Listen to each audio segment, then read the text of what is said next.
सन्नाटे को चीरती हुई रेलगाड़ी अपने अगले स्टेशन जूनागढ़ पर रुक जाती है। उस सुनसान स्टेशन पर रोशनी धीमी कदमों से अपना बैग लेकर नीचे आती है। ओह माय गॉड, ये ट्रेन कितनी लेट हो गई। ये स्टेशन भी पूरा खाली है। ज्वाइनिंग के पहले ही दिन में लेट हो गई। अब पता नहीं क्या होगा। मन ही मन बड़बड़ाते हुए रोशनी स्टेशन से बाहर निकलती है, लेकिन बाहर एक भी रिक्शा या ऑटो मौजूद नहीं था कि तभी उसकी नजर एक ऑटो पर पड़ती है। रिक्शा, ओ रिक्शा वाले भैया, दीनदयाल हॉस्पिटल चलेंगे? मैडम, इतनी रात गए, वो भी अस्पताल में? ना बाबा ना, मैं तो नहीं जाऊंगा। अरे डबल पैसे ले लेना, अब जल्दी चलो। ऐसा कहकर रोशनी जबरदस्ती उस ऑटो में बैठ जाती है। थोड़ी देर बाद वे लोग हॉस्पिटल पहुंच जाते हैं। लो मैडम, आ गया आपका अस्पताल। अब जल्दी से पैसे दे दो, मैं चलूं। रोशनी से जल्दी जल्दी पैसे लेकर ऑटो वाला घबराकर वहां से भाग जाता है। अजीब आदमी है। चलो कोई बात नहीं, कम से कम पहुंच तो गए। रोशनी हॉस्पिटल के अंदर जाती है। एक्सक्यूज मी, कोई है क्या यहाँ? जी मैडम, कहिए। अब मैं रोशनी, आज मेरी ज्वाइनिंग थी। एक मिनट मैम, मैं चेक करके बताती हूँ। हॉस्पिटल की डायरी में रोशनी का नाम चेक करते हुए वो रिसेप्शनिस्ट अजीब तरीके से घबराने लग जाती है और डरते हुए बोलती है, मैडम, आज आपकी ड्यूटी मुर्दा घर में है। तो इसमें इतना घबराने की क्या जरूरत है? आप प्लीज मेरा सामान मेरे रूम में रखवा दीजिएगा। ऐसा कहकर रोशनी मुर्दा घर की तरफ बढ़ने लग जाती है। जैसे जैसे रोशनी उस मुर्दा घर की तरफ बढ़ती जाती है, उसे अपने पीछे किसी और के कदमों की भी आवाज सुनाई देती है, लेकिन पीछे मुड़ने पर वहाँ कोई नहीं होता। रोशनी को ये सब कुछ थोड़ा अजीब तो जरूर लगता है, लेकिन फिर वो इस बात को इग्नोर करके आगे बढ़ती है। रोशनी के पहुंचते ही अपने आप ही उस मुर्दा घर का दरवाजा खुल जाता है। लगता है हवा से अपने आप दरवाजा खुल गया। उस मुर्दा घर में सन्नाटा पसरा हुआ था। चारों ओर सिर्फ लाशें ही लाशें थीं। अचानक पीछे से उसे किसी बूढ़े आदमी की आवाज आती है। कुछ चाहिए क्या मैडम? मेरा नाम रोशनी है, मेरी आज ही ज्वाइनिंग हुई है और इस मुर्दा घर में मेरी ड्यूटी पड़ी है। इसके बाद वो उस बूढ़े आदमी से सारी डिटेल्स लेने लग जाती है। वो बूढ़ा आदमी बिना पलक झपके उसे सारी जानकारियां देता चला जाता है। रोशनी को उसका ये बर्ताव अजीबोगरीब लग रहा था, लेकिन फिर वो इस बात पर ज्यादा ध्यान नहीं देती है और अपने काम में लग जाती है कि तभी वहाँ एक नर्स आती है। मैडम, मैं स्नेहा, आपकी असिस्टेंट हूँ। ओके स्नेहा, लेकिन अब मुझे तुम्हारी जरूरत नहीं। उस ओल्ड मैन ने मुझे सारी डिटेल्स दे दी है। आप किसकी बात कर रही हैं मैम? अरे वही, इस मुर्दा घर के केयरटेकर की, जो अभी तो यहीं था। अरे कहाँ गया वो? ये सुनकर वो नर्स घबरा जाती है और जल्दी जल्दी रोशनी को खींचकर उस मुर्दा घर से बाहर ले जाती है। अरे अरे अरे अरे, ये क्या कर रही हो? मैडम, आप अभी नई आई हो, इसलिए आपको नहीं पता। उस मुर्दा घर में एक भूत रहता है। व्हाट? भूत? अरे भूत कुछ नहीं होता। आप इसे मजाक मत समझिए मैडम। उस मुर्दा घर के भूत ने न जाने कितने लोगों की जानें ली हैं। इसके बाद दोनों अपने अपने काम में लग जाते हैं। उधर पीटर जल्दी जल्दी एक लाश को मुर्दा घर में रखने के लिए स्ट्रेचर पर लिए जा रहा था। सारा काम मुझसे ही करवाते रहते हैं। पीटर ये करो, पीटर वो करो। अब इन लाशों को भी मुर्दा घर में मैं ही रखूं। मन ही मन बड़बड़ाते हुए पीटर उस मुर्दा घर के पास पहुंचता है कि तभी दरवाजा अपने आप ही खुल जाता है। ये दरवाजा अपने आप कैसे खुल गया? चलो कोई बात नहीं, मेरा काम तो आसान हो गया ना। पीटर अंदर जाता है, तभी मुर्दा घर की लाइटें अपने आप ही बंद चालू होने लगती है, जिसे देखकर पीटर थोड़ा घबरा जाता है। ये क्या हो रहा है?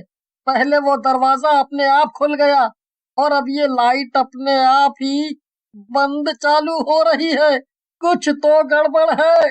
भाग पीटर, यहाँ से भाग। जैसे ही पीटर भागने की कोशिश करता है, उस मुर्दा घर का दरवाजा अपने आप ही बंद हो जाता है और वो मुर्दा घर का भूत उसके सामने आ जाता है। बड़ी बड़ी लाल लाल डरावनी आंखें, बदसूरत सा चेहरा और उसकी छाती पर अजीबोगरीब सिलाई के निशान भी थे। कहाँ भाग कर जा रहे हो पीटर? मुझे छोड़ दो, मुझे जाने दो। इतनी आसानी से कैसे जाने दूं? इतना कहकर वो मुर्दा घर का भूत पीटर को हवा में उठा देता है और बड़ी ही बेदर्दी से उसे मार डालता है। अगली सुबह ये बात पूरे हॉस्पिटल में हवा की तरह फैल जाती है हॉस्पिटल के सभी लोग पीटर की मौत की खबर सुनकर बहुत ही ज्यादा डर जाते हैं।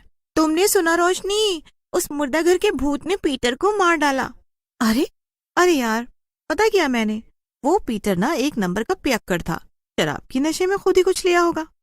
क्या तुम्हें अब भी यकीन नहीं है इस पर? अभी तुम्हारा पाला पड़ा ना उस मुर्दा घर के भूत से, तब समझ। मुझे तो अब भी नहीं लगता कि ये काम किसी मुर्दा घर के भूत का है, लेकिन अगर ऐसा है तो इस बात का मैं पता जरूर लगाऊंगी। बच के, कहीं उसका अगला शिकार तुम ही ना बन जाओ। इसके बाद रोशनी जानबूझकर रात में अपनी ड्यूटी उसी मुर्दा घर में लेती है जिसमें सभी लोग जाने से कतराते थे। उस रात रोशनी थोड़ी घबराई हुई सी मुर्दा घर की तरफ बढ़ती है कि तभी उस मुर्दा घर का दरवाजा अपने आप खुलने लगता है। मुर्दा घर की लाइटें बंद चालू होने लगती हैं। रोशनी को अपने आसपास किसी आत्मा के होने का एहसास होता है। तुम जो भी हो ना, मेरे सामने आओ, मैं तुमसे नहीं डरती, समझे? कि तभी लाइटें ऑन हो जाती हैं और वो मुर्दा घर का भूत रोशनी के सामने आकर खड़ा हो जाता है। ये सब देख रोशनी की हालत पतली हो जाती है और वो घबराते हुए कहती है, कौन हो तुम और क्यों इन बेकसूर लोगों की जानें ले रही हो? मूर्ख लड़की, तुम फिर यहाँ मरने चली आई। मैं मरने नहीं, तुम्हें मारने आई हूँ, समझे? क्या कहा? तुम मुझे? हाँ, आज तुम्हारा खेल खत्म। सीधे तरीके से बताओ, कौन हो तुम? वो भूत जोर जोर से हंसने लग जाता है कि तभी रोशनी एक तांत्रिक को अंदर बुलाती है, जिसे देखकर वो मुर्दा घर का भूत बहुत गुस्सा हो जाता है। तो ये तांत्रिक मारेगा मुझे। तभी तांत्रिक अपने झोले में से एक बोतल निकालता है। हाँ, मैं मारूंगा तुझे। बता कौन है तू, वरना तुझे यहीं जलाकर भस्म कर दूंगा। तांत्रिक को यूं मंत्र पढ़ता देखकर उस मुर्दा घर का भूत बहुत ही ज्यादा डर जाता है। नहीं नहीं, रुक जाओ, मैं सब कुछ बताता हूँ।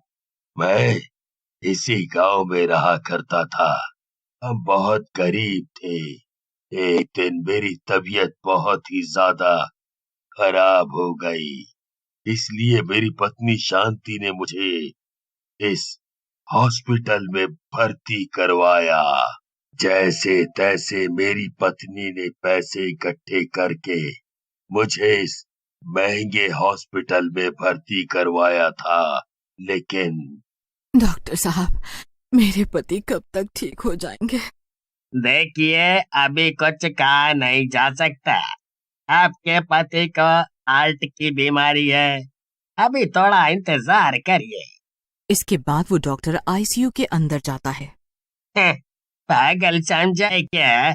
अभी तो इसकी किडनी बेचकर मुझे बहुत सारा पैसा कमाना है, फिर फेंक दूंगा इसकी लाश को हॉस्पिटल के मुर्दा घर में। कुछ दिनों बाद डॉक्टर राव शांति को उसके पति की मौत की खबर बताते हैं। ये सदमा शांति बर्दाश्त नहीं कर पाती और उसकी मौके पर ही मौत हो जाती है। इसके बाद उस लालची डॉक्टर ने मेरी लाश को इसी मुर्दा घर में सड़ने के लिए छोड़ दिया। तब से लेकर आज तक मैं अपनी मौत का बदला हर उस इंसान से ले रहा हूँ जो इस मुर्दा घर में आता है।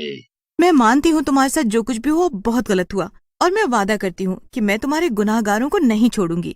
हर हाल में उन्हें सजा दिलवा कर ही रहूंगी। नहीं, मैं कुछ सुनना नहीं चाहता।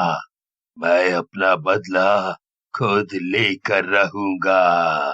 बस, भले ही तेरे साथ जो कुछ भी हुआ वो बहुत ही गलत हुआ, लेकिन तू किसी और की गलती की सजा बेकसूर लोगों को नहीं दे सकता, इसीलिए अब तुझे जाना होगा।